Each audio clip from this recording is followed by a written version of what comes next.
In the autumn of 1857, a 7-year-old boy arrived at the Medical College of Georgia in Augusta, escorted by 3 physicians and a deputy marshal. His name was Joshua Bennett, and according to 14 separate medical examinations conducted across 4 southern states, he possessed a physiological peculiarity that contradicted every established principle of human anatomy known to science at that time. The boy could lower his heart rate to an imperceptible level at will, remaining conscious while appearing clinically dead for periods exceeding 20 minutes. Newspapers from Richmond to New Orleans published accounts of his demonstrations, yet medical journals refused to document his case, and within 18 months of his arrival in Augusta, every record of Joshua Bennett's existence had been systematically removed from institutional archives. What the medical establishment discovered about this child went far beyond anatomical curiosity, touching upon questions of human capability that threatened the very foundations of racial science in the antebellum South. Before we continue with the story of Joshua Bennett and the conspiracy that erased him from history, I need you to do something. If stories of forgotten medical mysteries and the dark secrets of American science intrigue you, subscribe to this channel and hit that notification bell. And tell me in the comments, what state are you watching from? Let's see how far these stories reach. The medical anomaly that brought Joshua Bennett to the attention of the Southern medical establishment would challenge not only the scientific understanding of 1857, but the entire ideological framework upon which a society had built itself. Augusta, Georgia, in 1857, stood as one of the most progressive medical centers in the American South. The Medical College of Georgia, established in 1828, had earned recognition for its anatomical research and surgical innovations. The institution's faculty included some of the most distinguished physicians in the region, men who had studied in Philadelphia and Edinburgh, who published in prestigious journals, and who commanded respect throughout the medical community. The city itself thrived on cotton wealth, its economy dependent upon the labor of thousands of enslaved people who worked the surrounding plantations. Augusta's population of 18,000 included a sophisticated merchant class, prosperous planters, and a growing community of European immigrants drawn by the city's commercial opportunities. The Savannah River commerce brought international connections, and the newly completed railroad linked Augusta to the broader southern economy. Within this context of prosperity and scientific ambition operated Dr. Samuel Cartwright's disciples, physicians who had embraced the racial theories emerging from medical schools across the South. These theories, published in respected journals and taught in medical colleges, proposed fundamental physiological differences between races. Dr. Josiah Nott's Types of Mankind had appeared just 3 years earlier, arguing that separate species of humans existed, each with distinct anatomical and intellectual capacities. These weren't fringe theories. They represented mainstream medical opinion taught at Harvard, the University of Pennsylvania, and throughout Southern institutions. Dr. Harrison Graves, Dean of the Medical College of Georgia, had built his reputation on anatomical research. At 46, he had published 17 papers in medical journals, served on the boards of 3 hospitals, and trained dozens of physicians who now practiced throughout the South. His particular interest lay in comparative anatomy, studying anatomical differences between populations to establish what he believed were scientific foundations for social order. Dr. Margaret Pritchard represented an anomaly herself in 1857 medicine. At 32, she was one of perhaps a dozen female physicians practicing in the United States, having earned her medical degree from the Female Medical College of Pennsylvania in 1853. She had returned to her native Georgia to practice among women and children, her presence tolerated rather than welcomed by the medical establishment. Her father's wealth and connections had secured her a marginal position at the medical college, teaching obstetrics to midwives, researching maternal mortality, conducting examinations that male physicians preferred to avoid. She worked in the shadows of the institution, her research unpublished, her observations unrecorded in official proceedings. The arrival of Joshua Bennett in September 1857 came through unusual channels. A physician in Savannah, Dr. Theodore Brennan, had written to Dr. Graves describing a case that had left him professionally disturbed. A plantation owner had brought a young enslaved boy to Dr. Brennan's office, claiming the child could stop his heart at will. The plantation owner, Edward Hartwell, had witnessed the boy demonstrate this ability multiple times and had consulted Dr. Brennan to determine if the child was feigning or if some genuine physiological mechanism existed. Dr. Brennan's letter detailed his examination with clinical precision. Using a stethoscope, still a relatively new instrument in American medicine, he had listened to the boy's chest as Joshua concentrated. Within 30 seconds, the heartbeat had slowed from a normal childhood rate of approximately 90 beats per minute to fewer than 20. The boy's respiration became almost imperceptible. His skin remained warm, his pupils responsive, yet his pulse grew so faint that Dr. Brennan could barely detect it at the wrist or neck. After 23 minutes of this state, during which Dr. Brennan had repeatedly verified the near absence of vital signs, Joshua had returned to normal function within seconds. "I cannot explain what I observed," Dr. Brennan had written. The child remained conscious throughout, responding to simple commands with eye movements when I instructed him not to speak. This was no mere deception.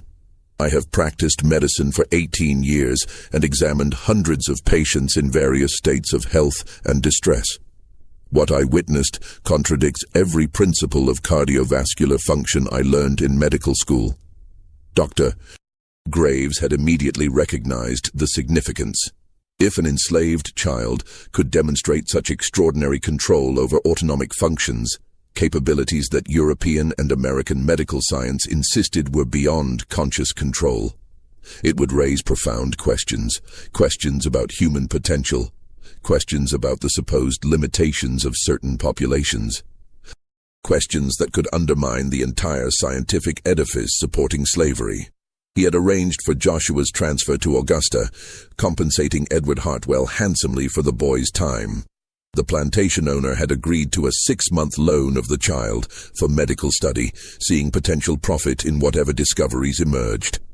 Joshua arrived on September 14, 1857, accompanied by Dr. Brennan and 2 other physicians who had examined him in Savannah. The boy himself appeared unremarkable at first glance. Small for his 7 years, quiet, with the careful mannerisms of a child who had learned early to navigate dangerous adult attention. He spoke little, answered questions with minimal words, and watched the physicians with an expression that revealed nothing. His mother had been sold away when he was 4, according to the documentation. His father remained unknown. He had worked in the plantation house as a servant, valued for his quick learning and quiet demeanor. But there was something in Joshua's eyes, an intelligence that made Dr. Pritchard uncomfortable when she first examined him. She had been called in to conduct the initial physical assessment, as the male physicians considered it beneath their dignity to perform the detailed examination of a child's body. Dr. Pritchard had measured, listened, palpated, documented. Physically, Joshua appeared entirely normal. Slightly underweight, bearing a few scars consistent with corporal punishment but otherwise healthy. His heart, when examined at rest, showed no abnormalities in rhythm or tone. His lungs were clear, his reflexes normal. "Can you show me what the doctors in Savannah observed?" she had asked him gently. Joshua had looked at her for a long moment before nodding.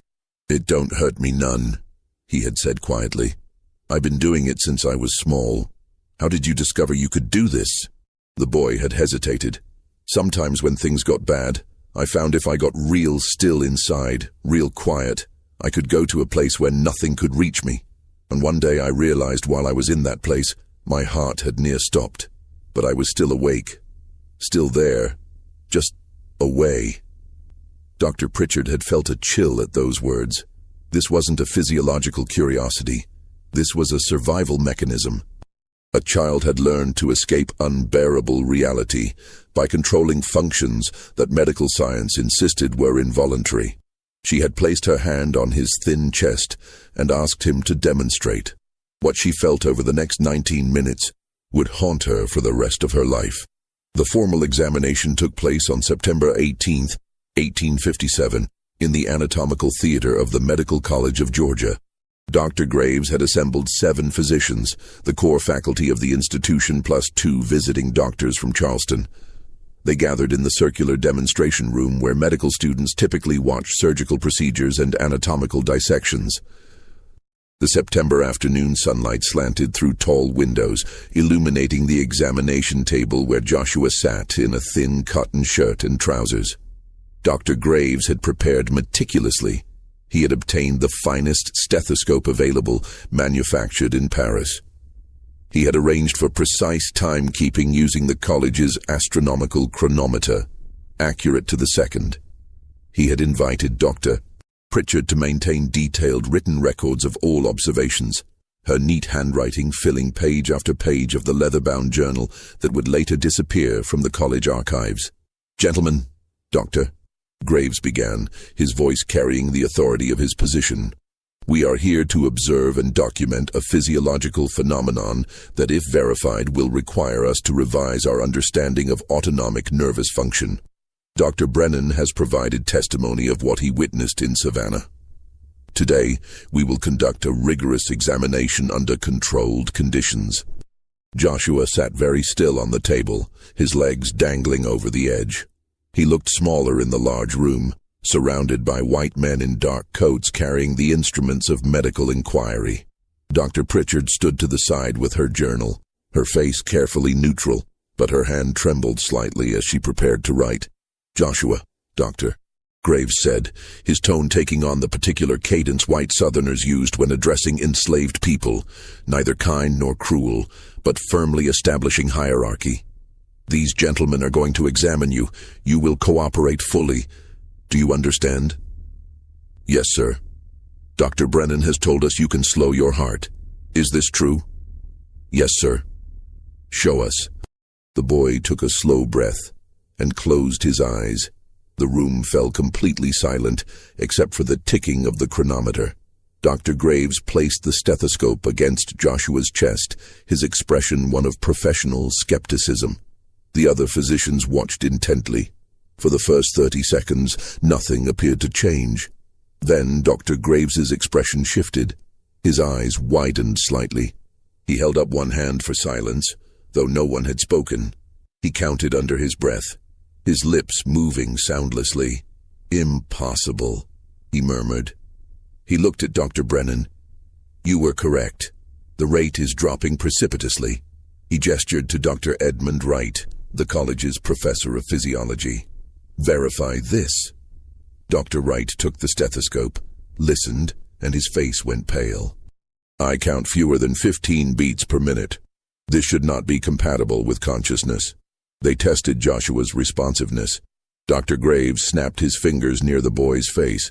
Joshua's eyes opened, tracking the movement, though he remained in his slowed state. They asked him to raise his right hand. He did so, the movement slow but deliberate. They pricked his finger with a lancet. He flinched, a small drop of blood welling up. "He's conscious," Dr. Wright said, his voice tight with confusion. "Fully conscious with a heart rate that should indicate imminent death." Dr. Pritchard wrote furiously, documenting every detail. She noted the time. 3 minutes had passed since Joshua had entered his altered state. His skin remained its normal color. He was not cyanotic.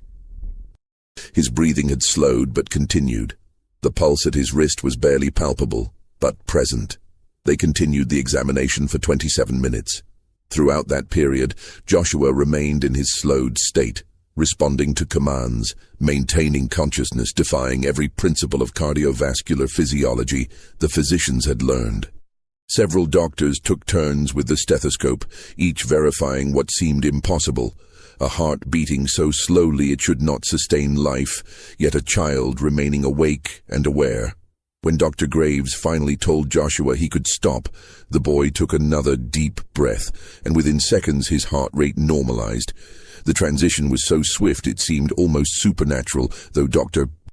Pritchard noted that it appeared to be under the same conscious control as the slowing had been. The physicians stood in stunned silence. Finally, Dr. Robert Kimball from Charleston spoke, his voice shaking slightly. "Gentlemen, I have practiced medicine for 23 years. I have examined hundreds of Negro slaves in the course of my work. What we just witnessed contradicts everything I have been taught about the physiological limitations of the African race." Those words hung in the air like smoke. Dr. Pritchard felt her stomach tighten. She understood immediately what Kimball meant, and what his statement implied for everyone in that room. The entire foundation of Southern medical science rested on the premise of fundamental physiological differences between races. Dr. Samuel Cartwright had published papers describing drapetomania, the supposed disease that caused slaves to flee captivity. Dr. Josiah Nott had argued that Negroes possessed smaller lung capacity, inferior cranial capacity, reduced intellectual function. These weren't fringe theories. They were taught in medical schools, cited in court cases, used to justify an entire social system. But here sat a 7-year-old enslaved child demonstrating a level of physiological control that European medical science insisted was impossible for any human, much less for a supposedly inferior race. If a Negro child could consciously regulate functions that white physicians believed were beyond voluntary control, if he could demonstrate capabilities that suggested extraordinary mental discipline and self-mastery, then what did that say about the entire scientific edifice of racial difference? Dr. Graves understood this immediately. His face had gone rigid, his mind clearly racing through the implications. "We will conduct additional examinations," he said firmly. "We must determine the mechanism by which this occurs. There must be an anatomical explanation." Over the next 3 weeks, Joshua underwent examination after examination. The physicians tested him under various conditions. They measured his temperature, his respiration, his blood pressure using the newly developed sphygmograph. They drew his blood and examined it under microscopes, looking for some peculiarity that might explain his ability.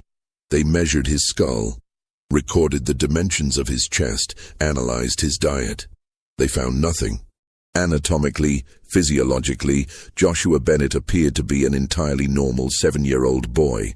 Nothing in his physical structure suggested any mechanism for his extraordinary ability. Yet he could demonstrate it repeatedly, on command, with consistent results. Dr. Pritchard observed all of this with growing unease. She watched as the physicians became increasingly frustrated, their certainty in established medical knowledge eroding with each examination. She also watched Joshua, saw how he withdrew further into himself with each invasive procedure, how the light in his eyes dimmed as he was prodded, measured, discussed, as if he were an anatomical specimen rather than a child. During one examination, when the other physicians had left the room briefly, she spoke to him quietly. "Joshua, how did you learn to do this?" The boy looked at her with eyes that seemed far older than 7 years. "When Master Hartwell would beat us, I found I could go away inside, found I could make everything slow down until it didn't hurt so much. Until I was somewhere else, even though my body was still there. Does it frighten you, being able to do this?" "No, ma'am. It's the only thing that's ever been just mine. The only thing they can't take." Those words echoed in Dr. Pritchard's mind as she continued documenting the examinations. This child had developed a survival mechanism in response to trauma, had taught himself to control his own physiology as a defense against unbearable suffering. And now, white physicians were examining him like a curiosity, never considering the human cost of his ability. As October arrived and the examinations continued, tensions began to emerge among the faculty. The initial scientific excitement had given way to something darker, a growing recognition that Joshua's existence posed a threat to their entire world view.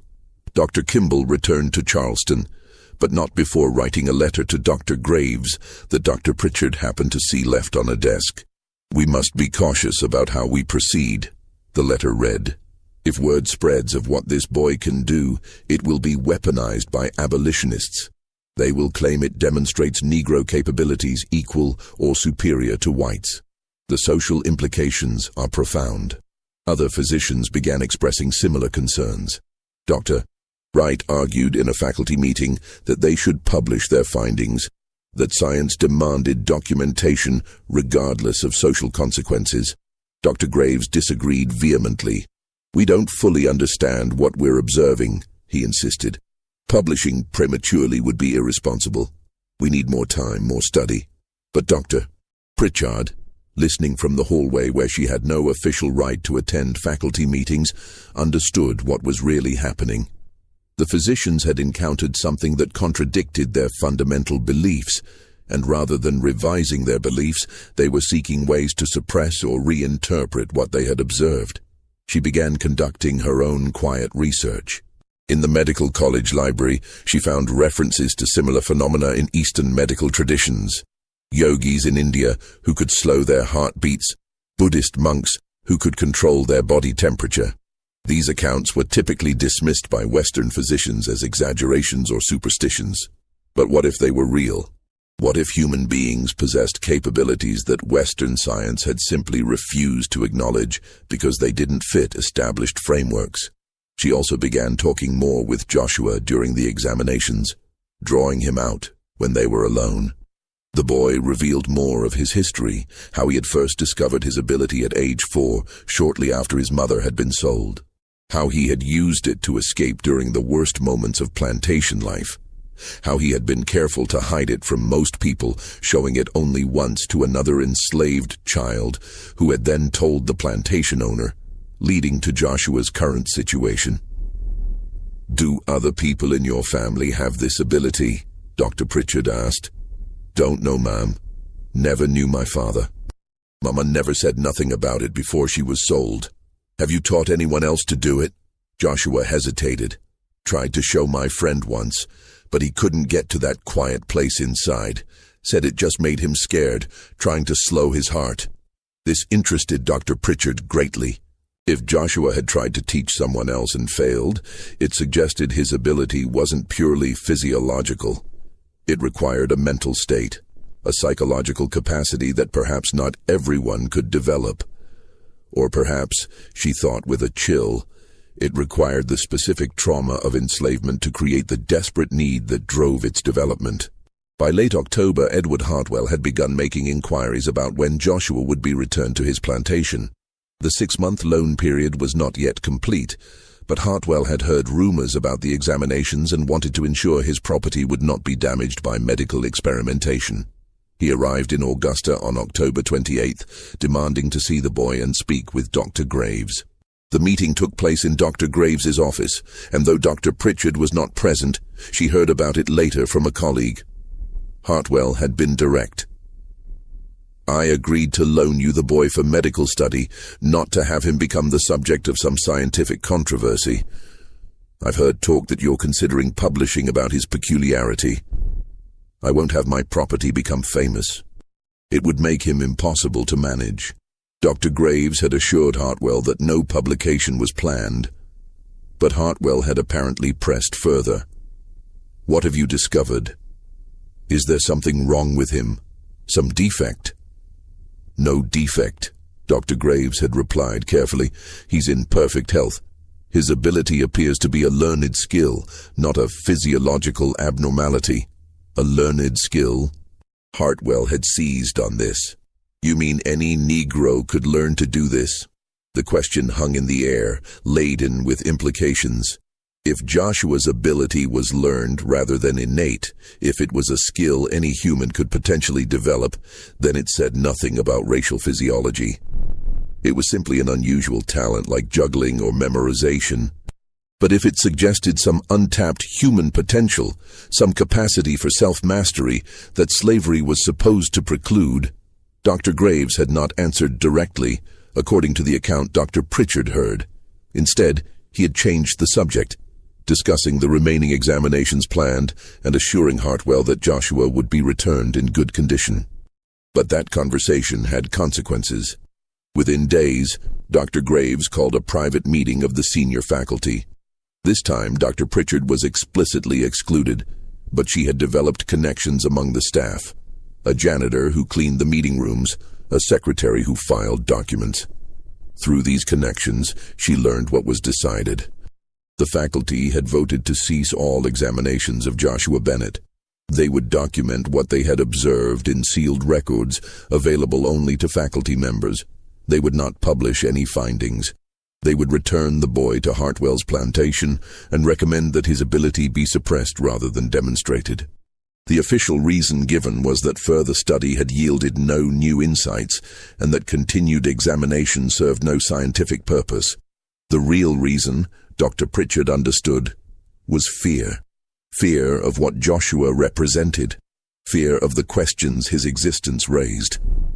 Fear of undermining the entire scientific justification for slavery that these physicians had spent careers building and defending. She made a decision that would haunt her conscience for years to come. She began secretly copying the examination records. Working late at night in the medical college library, Dr. Pritchard transcribed the official examination records into her own private journal. She documented every measurement, every observation, every test the physicians had conducted on Joshua Bennett. She also added her own notes, observations about the boy's psychological state, conversations they had shared, her theories about how he had developed his ability.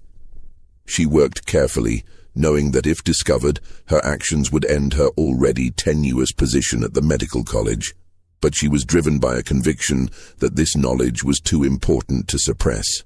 Joshua's case represented something profound about human potential, about the capabilities of the human mind to influence the body. To bury it for social convenience seemed to her a betrayal of scientific principles. On November 3, 1857, Dr. Pritchard had a conversation with Joshua that revealed something she had not previously understood.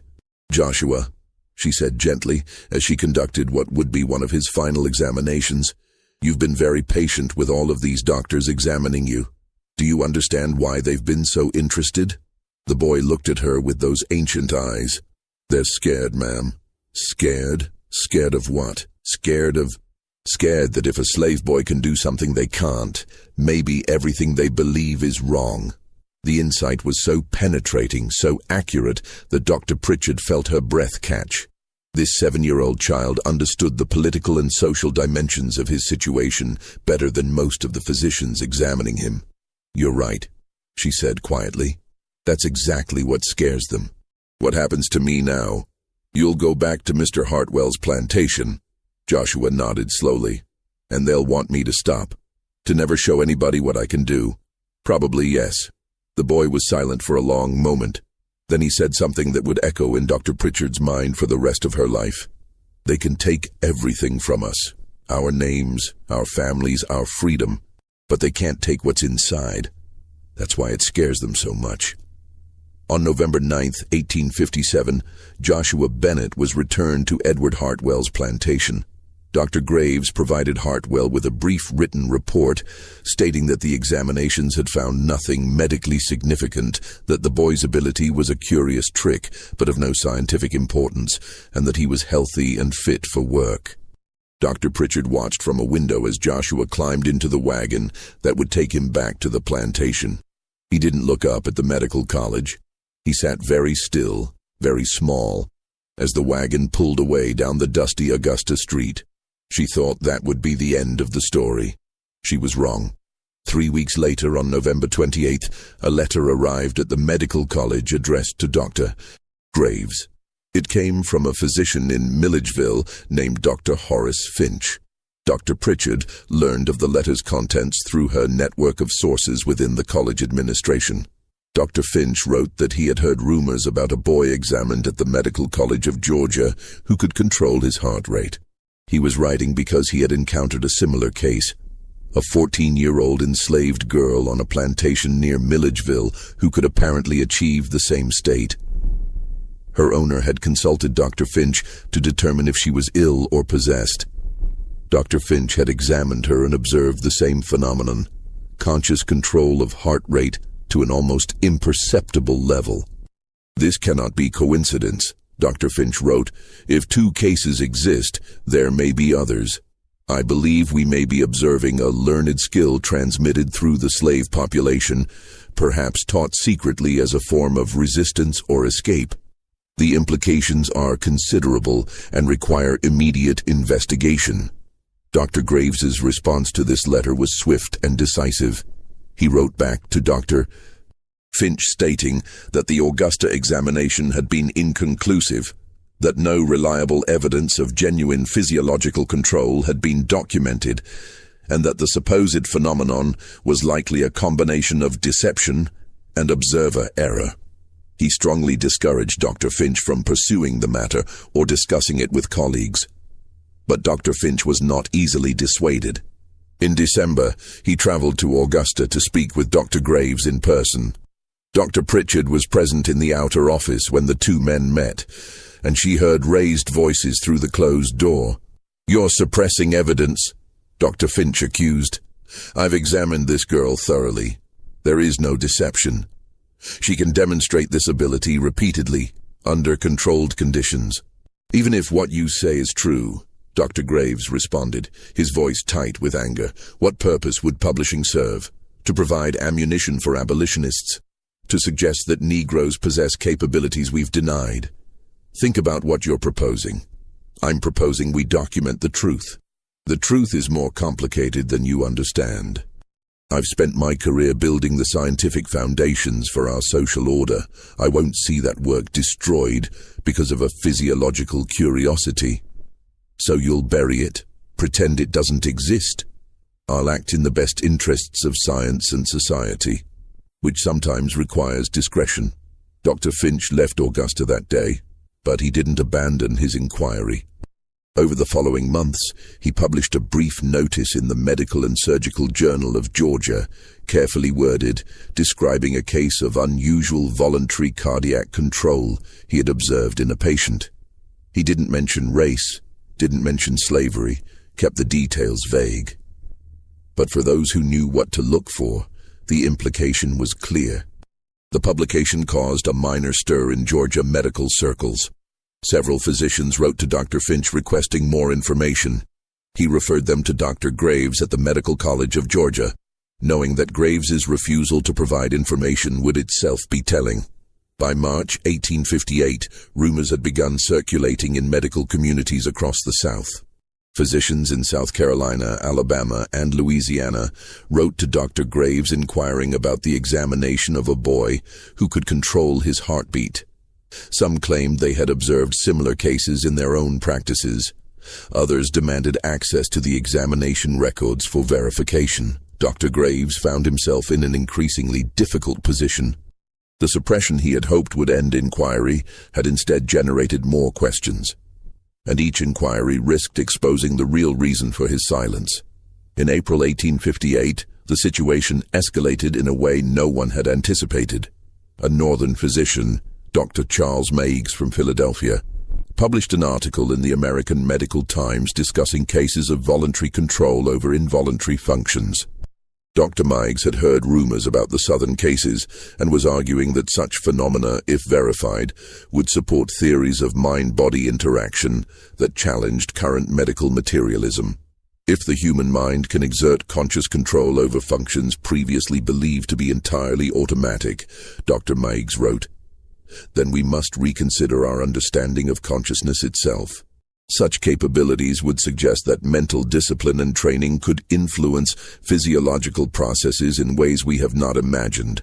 This has implications not only for medicine, but for our understanding of human potential across all populations. The article never mentioned race explicitly, but its implications were obvious to Southern physicians. Dr. Meigs was known to have abolitionist sympathies. His article was clearly designed to provoke controversy and challenge the scientific racism that undergirded slavery. Dr. Graves received angry letters from colleagues across the South, demanding that he refute Dr. Meigs's claims, provide evidence that the rumored cases were fraudulent, and publicly defend the established medical understanding of racial physiology.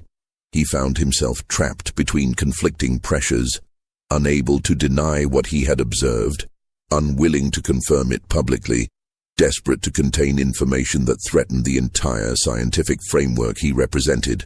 In May 1858, Dr. Pritchard received an unexpected visitor at her small office. Edward Hartwell, the plantation owner who had loaned Joshua Bennett to the medical college, appeared without warning or appointment. "Dr. Pritchard," he said without preamble, "I need to speak with you about the Bennett boy." She gestured for him to sit, her mind racing. "I'm surprised you would seek out a female physician, Mr. Hartwell.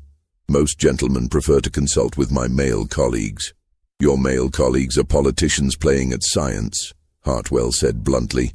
"I need someone who will tell me the truth. What did you observe during those examinations?" Dr. Pritchard chose her words carefully. Joshua demonstrated an unusual ability to consciously slow his heart rate. "The mechanism remains unclear, but the phenomenon was real and repeatedly verified. Can other Negroes do this? I have no evidence to suggest it's specific to any race. It appears to be a learned skill, though one that may require specific circumstances to develop." Hartwell leaned forward, his expression intense. "There's something you need to know. After Joshua returned to my plantation, I instructed my overseers to prevent him from demonstrating his ability. I didn't want him becoming some kind of curiosity or gaining status among the other slaves. But word had already spread. The other slaves knew what he could do." He paused, and Dr. Pritchard saw something she hadn't expected in his face. Not anger, but something closer to fear. "Last month, one of my field hands nearly died from a beating. Collapsed, appeared to have no pulse. We thought he was dead, but after 20 minutes he revived, completely unharmed. 2 days ago, a woman in the slave quarters did the same thing when threatened with separation from her children. Doctor, they're learning this. Joshua taught them before I could stop him." The implications crashed over Dr. Pritchard like a wave. Joshua hadn't just possessed an unusual ability, he had shared it. He had taught other enslaved people how to achieve the same state. And if it was spreading, if it was being passed from person to person. "You understand what this means?" Hartwell said quietly. "If slaves can slow their hearts, appear dead, then revive. They can fool physicians, fool overseers, escape punishments, fake illnesses. The entire system of control depends on our ability to monitor and verify their physical states. If they can deceive us at that fundamental level, you want me to help you stop it?" Dr. Pritchard said. "I want you to tell me if it's even possible to stop it. If this is truly a learned skill, if it can be taught and spread, then we're facing something unprecedented." Dr. Pritchard sat in silence for a long moment. She thought about Joshua's words. "They can take everything from us, but they can't take what's inside." The child had understood something profound. In teaching others his survival mechanism, he had given them a form of resistance that could not be physically prevented, could not be seen or measured, could only be discovered after the fact. "I cannot help you suppress this, Mr. Hartwell," she said finally. "As a physician, I cannot participate in efforts to deny people the ability to control their own physiology." Hartwell stood abruptly. "Then you're a fool, Dr. Pritchard. And when this spreads, when the whole South is dealing with slaves who can fake death, avoid punishment, deceive examination, remember that you chose conscience over reason." He left, and Dr. Pritchard sat alone in her office, trembling. She understood now why the medical establishment had wanted to bury Joshua's case. It wasn't just about protecting racial theories, it was about preventing exactly what had happened. Knowledge spreading, resistance multiplying, a survival mechanism becoming a tool of defiance. That evening she made copies of all her private notes and examination records. She packaged them carefully, addressing the package to her sister in Boston. A sister married to a prominent abolitionist and connected to networks that could ensure the information survived, even if the originals were destroyed. She was right to do so. On June 3, 1858, Dr. Graves summoned her to his office. His face was rigid with controlled anger. "Dr. Pritchard, it has come to my attention that you have been discussing the Bennett case with unauthorized parties." "I have discussed it with no one, sir." "Don't lie to me. Edward Hartwell told me about your conversation. You refused to help him address a serious problem on his plantation. I refused to help him suppress information about a physiological capability. As a physician, my duty is to health and knowledge, not to social control." Dr. Graves' voice dropped to a dangerous quiet. "Your duty, Dr. Pritchard, is to the institution that has graciously allowed you to practice despite your sex. That tolerance can be withdrawn. I want all notes, records, and observations you made during the Bennett examinations immediately. Those are my private records. They are records of examinations conducted at this institution using this institution's resources. They belong to the Medical College of Georgia. Surrender them, or I will have you removed from the premises and ensure you never practice medicine in this state again." Dr. Pritchard looked at him steadily. "Very well, I'll bring them to you tomorrow." That night she burned the originals. The copies were already on their way to Boston.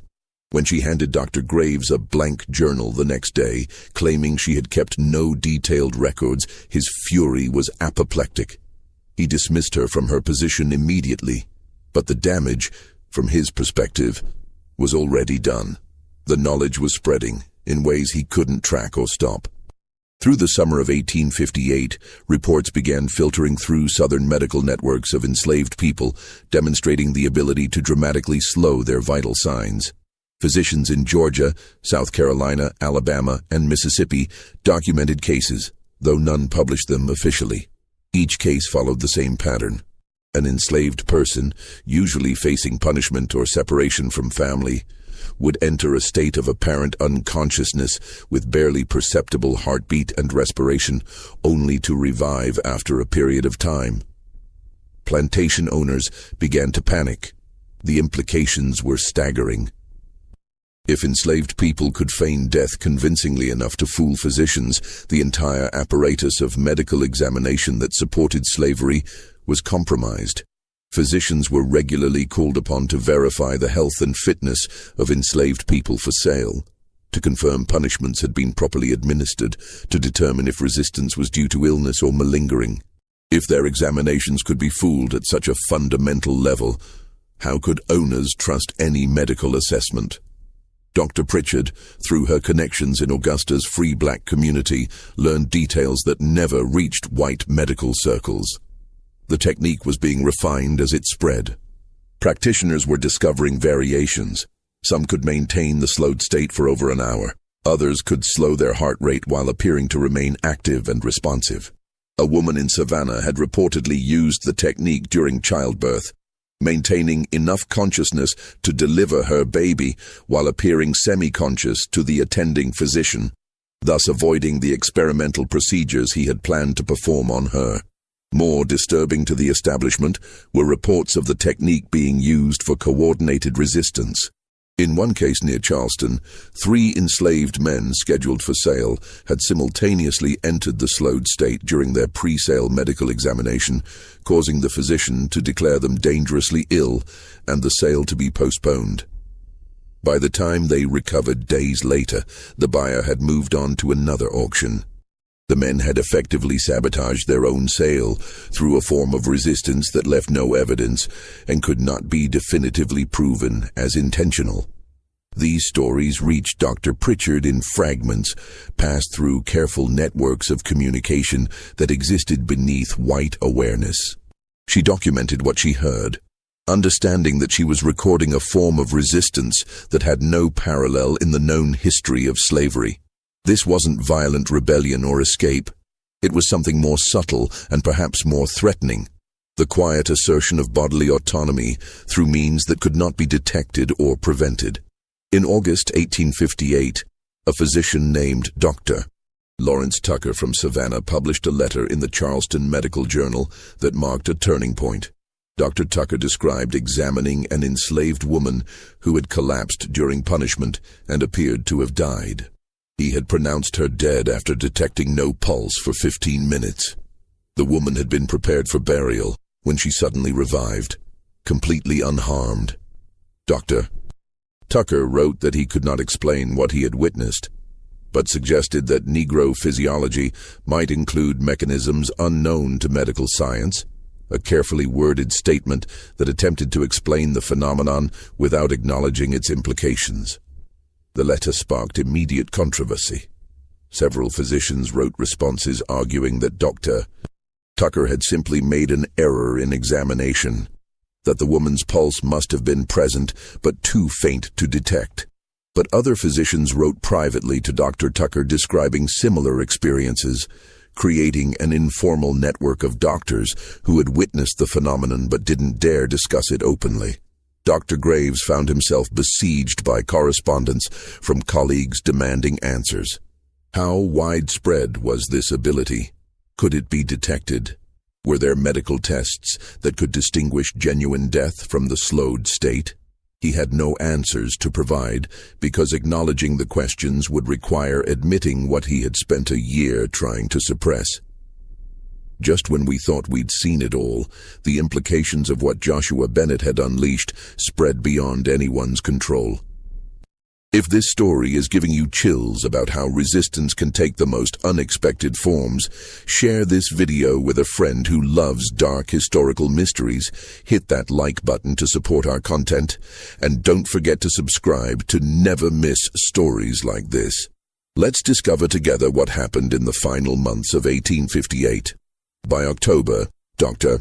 Graves had received letters from plantation owners across 3 states demanding that the Medical College of Georgia issue a public statement explaining the phenomenon and providing methods to detect deception.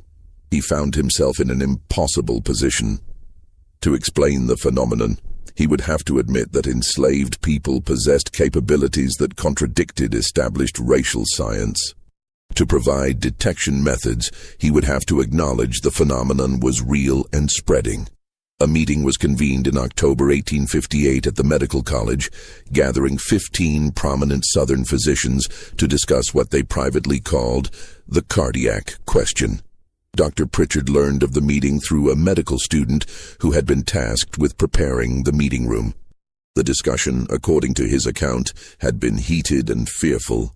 Some physicians argued for full disclosure, publishing detailed studies acknowledging the phenomenon and revising medical understanding accordingly.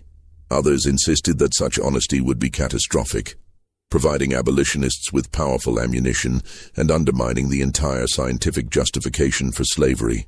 The debate had grown so intense that several physicians had walked out, refusing to participate in what they saw as a conspiracy of silence. The final decision was a compromise that satisfied no one but protected everyone's interests. They would issue a carefully worded denial that dismissed reports as exaggerations while privately informing trusted colleagues about methods to identify the slowed state through careful, prolonged examination. Physicians would be advised to never pronounce death without observing a body for at least 3 hours and to check for subtle signs of life that might indicate the slowed state rather than genuine death. His solution was to deny everything. In November 1858, the Medical College of Georgia published a brief notice in medical journals stating that rumors of voluntary cardiac control among the Negro population were unfounded, based on observer error and misinterpretation of natural variation in heart rates. The notice insisted that no credible evidence supported claims of conscious control over involuntary functions, and that physicians should not give credence to such reports. But privately, the notice was accompanied by a confidential circular sent to physicians throughout the South. This document, which Dr. Pritchard managed to obtain a copy of through her Boston connections, provided detailed instructions for detecting the slowed state. It described the subtle signs that distinguished it from death: faint warmth in the extremities, occasional involuntary muscle twitches, extremely slight chest movements that might be missed in casual observation. The circular advised physicians to be suspicious of any sudden collapse that resulted in apparent death without preceding illness, especially in situations where the enslaved person had obvious motivation to avoid punishment or sale. The denial was too little, too late. Physicians who had observed the phenomenon firsthand knew the truth, and among enslaved communities, the knowledge continued spreading, though it went underground, becoming something shared only in trusted circles, never demonstrated openly where it might be studied or prevented. Dr. Pritchard, no longer officially connected to any medical institution, continued her own quiet investigation. Through contacts in Augusta's free black community, she learned more about how the technique was being taught and used.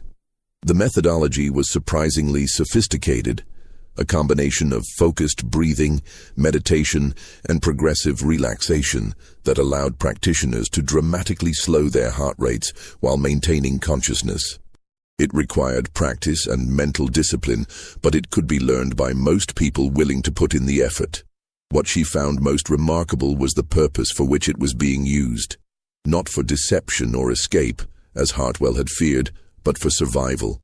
Enslaved people were using the technique to endure punishments that would otherwise break them, to create moments of inner refuge in circumstances of unrelenting trauma. It was, as Joshua had said, something that couldn't be taken from them, an internal freedom in a world that denied every external form of autonomy. She documented conversations with former enslaved people who had learned the technique. One woman described using it during a whipping to separate her consciousness from the physical pain, allowing her body to endure while her mind retreated to a protected space. A man explained how he had taught the technique to his children as a form of psychological armor, a way to preserve their sense of self in a system designed to destroy it. These accounts revealed that the technique had evolved beyond its original purpose. It had become a tool for psychological resistance, a method of preserving human dignity in dehumanizing circumstances. She also learned through whispered conversations and carefully guarded information what had happened to Joshua Bennett himself.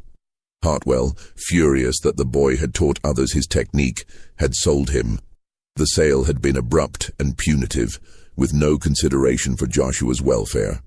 He had been purchased by a trader and taken to New Orleans, destined for sale to a plantation in Louisiana. Dr. Pritchard made inquiries trying to track Joshua's fate. In December 1858, she received word that a boy matching Joshua's description had been sold at auction in New Orleans to a sugar plantation owner named Claude Devereaux. Sugar plantations were notorious for their brutal conditions. The mortality rate among enslaved workers was higher than in any other form of plantation agriculture. The work was backbreaking, the punishments severe, the life expectancy short. She wrote to physicians in New Orleans, asking if they had encountered any cases of voluntary cardiac control among enslaved populations in Louisiana. The responses she received were cryptic but suggestive. One physician wrote that he had heard rumors of such abilities but had never personally observed them.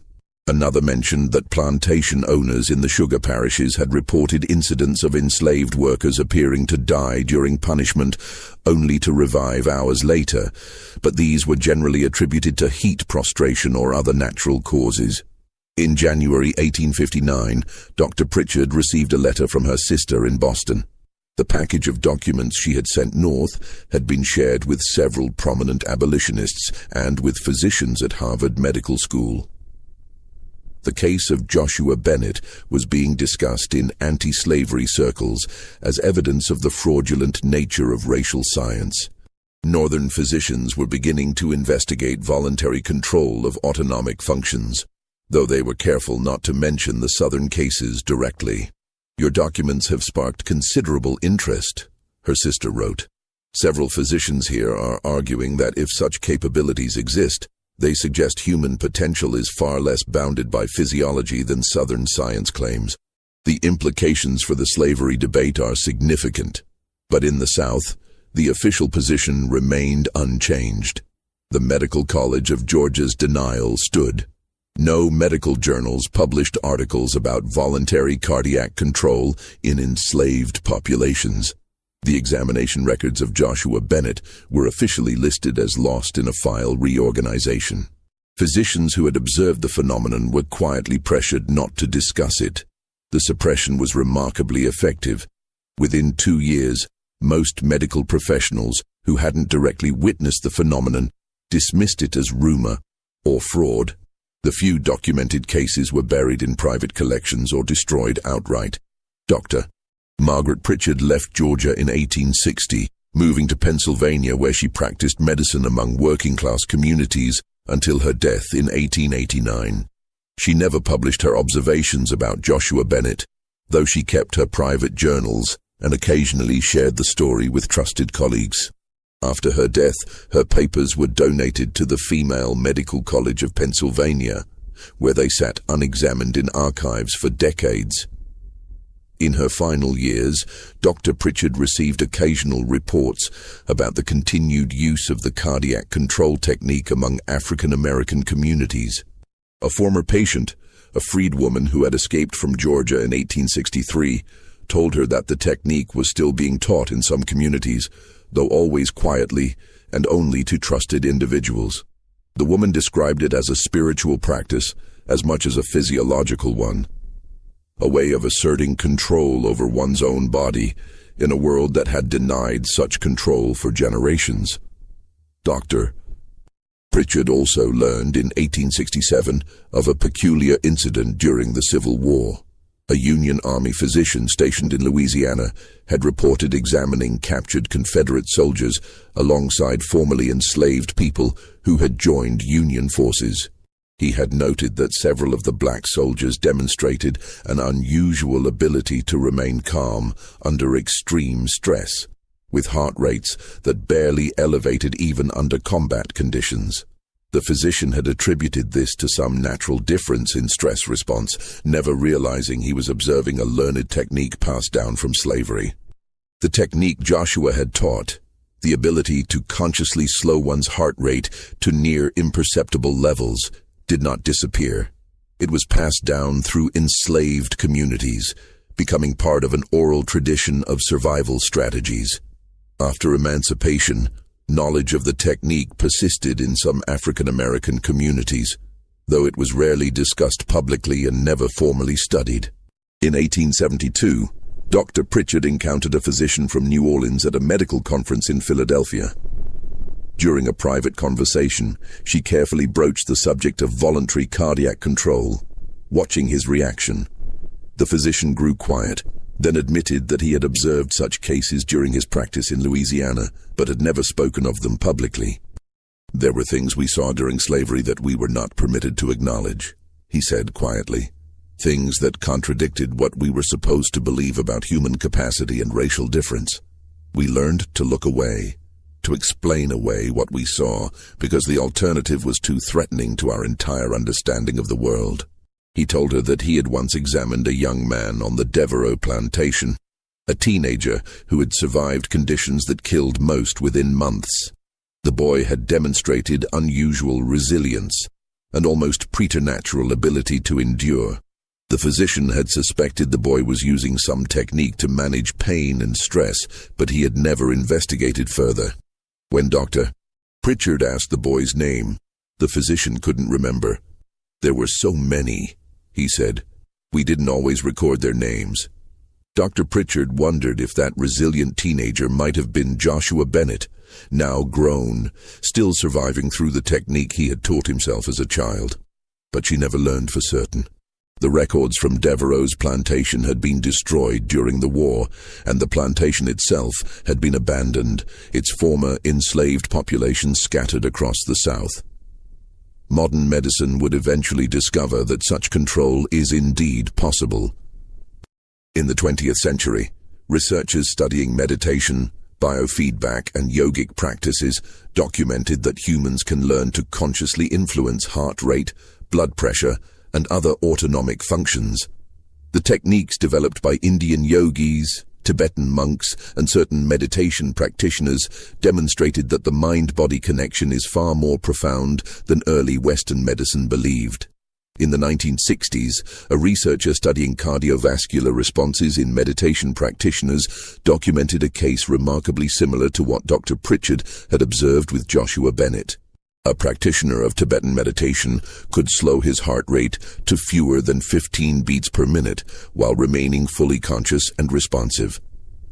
The researcher published his findings in a respected medical journal, presenting the capability as a remarkable discovery. No one connected it to the suppressed reports from antebellum Georgia, because those reports had been so thoroughly erased from medical history. In the 1970s, biofeedback research demonstrated that ordinary people could learn to consciously influence their heart rates through training and practice. The techniques developed in clinical settings bore striking similarities to what Joshua Bennett had taught himself through desperate need: focused attention, controlled breathing, progressive relaxation, and mental discipline. What medical science presented as a novel therapeutic technique was, in reality, a capability that traumatized people had been discovering and teaching each other for generations. But in 1857, when a 7-year-old enslaved child demonstrated this capability to Southern physicians, the knowledge threatened too many vested interests to be acknowledged. The scientific establishment chose suppression over inquiry, protecting social ideology rather than pursuing truth. What became of Joshua Bennett himself remains unknown. No records exist of his life after the 1858 sale in New Orleans. He would have been 14 at the time of emancipation in 1865 if he survived that long. The mortality rate for enslaved children on Louisiana sugar plantations was among the highest in the South, and many did not live to see freedom. Yet his impact endured in ways the physicians who examined him never anticipated. The technique he shared spread through enslaved communities, providing countless individuals with a method of internal resistance and psychological survival. It represented something profound. Even under the most complete external control, the human mind retained sovereignty over its own internal processes. That sovereignty could not be measured, examined, or suppressed by medical science. Some historians believe that techniques similar to Joshua's may have been known in African cultures before the slave trade, passed down through generations, and adapted to the specific traumas of American slavery. Traditional African spiritual practices often included methods of meditation, breath control, and mental discipline that bore similarities to what Joshua demonstrated. If true, then Joshua may have been rediscovering or adapting ancient knowledge, giving it new purpose in a context of unprecedented oppression. Dr. Pritchard herself came to believe this after conversations with African-American patients who described their grandparents teaching them old ways of controlling breath and heartbeat during times of danger. These teachings were framed as spiritual practices connected to ancestral wisdom, but they contained the same essential elements Joshua had demonstrated: the ability to consciously influence supposedly involuntary physiological processes through mental discipline. The Medical College of Georgia never acknowledged what they had observed. Dr. Graves continued as dean until 1869, publishing numerous papers on racial physiology that made no mention of the Bennett case. The institution's official history makes no reference to the examinations of 1857, and the only evidence they occurred exists in Dr. Pritchard's private papers and in scattered correspondence between physicians who were pressured to remain silent. In 1934, a historian researching medical education in the antebellum South discovered Dr. Pritchard's journals in the archives of what had become the Woman's Medical College of Pennsylvania. The entries about Joshua Bennett comprised only a small portion of her extensive medical writings, and they were so extraordinary that the historian initially dismissed them as fictional or exaggerated. It was only decades later, as medical science validated the possibility of voluntary control over autonomic functions, that researchers began to consider that Dr. Pritchard's accounts might be accurate. By then, any hope of verifying the story through institutional records had long since vanished. Those documents had been systematically destroyed or disappeared in the aftermath of the Civil War. What remains is the story itself, of a 7-year-old boy who taught himself to control his heartbeat as a survival mechanism, whose existence threatened the scientific foundations of slavery, and who was deliberately erased from medical history because the truth he represented was too dangerous to acknowledge. Joshua Bennett demonstrated something that Southern medical science had spent decades denying: that human capabilities are not bounded by race, that the mind possesses profound influence over the body, and that even in the most oppressive circumstances, people can develop extraordinary means of resistance and survival. The medical establishment of 1857 chose to bury that truth. They suppressed evidence, destroyed records, and silenced witnesses because preserving their social order mattered more than scientific integrity. In doing so, they revealed the deepest fear underlying slavery. Not that enslaved people were incapable, but that they possessed capabilities that owners could neither control nor comprehend.